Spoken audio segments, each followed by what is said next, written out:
मेरे प्यारे दोस्तों, अगर आप किसी से सच्चा प्यार करते होंगे तो इस शायरी को पूरा सुनिएगा। आज मैं आप सभी के लिए लेकर के आया हूँ मोहब्बत शायरी। तो चलिए इस शायरी को हम स्टार्ट करते हैं। हम कोई हवा नहीं जो खो जाएंगे, हम कोई हवा नहीं जो खो जाएंगे, हम वक्त भी नहीं जो गुजर जाएंगे, हम मौसम भी नहीं जो बदल जाएंगे, हम तो वो आंसू हैं मेरी जान जो खुशी हो या गम दोनों में नजर आएंगे, दोनों में नजर आएंगे।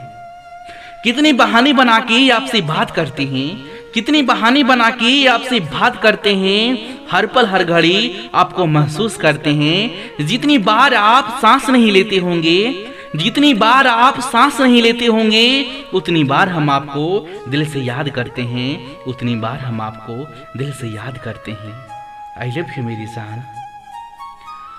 कभी सुबह याद आते हो तो कभी शाम को याद आते हो, कभी सुबह याद आते हो तो कभी शाम को याद आते हो, कभी कभी इतना याद आते हो कि आईना हम देखते हैं और नजर तुम आती हो, नजर तुम आती हो, नजर तुम आती हो। आई लव यू मेरी जान, आई मिस यू मेरी जान। मेरे प्यारे दोस्तों, और शायरी की एक लाइन भी आपको पसंद आई हो तो प्लीज वीडियो को लाइक कीजिएगा और ज्यादा से ज्यादा इस वीडियो को शेयर कीजिएगा। धन्यवाद मेरे प्यारे दोस्तों।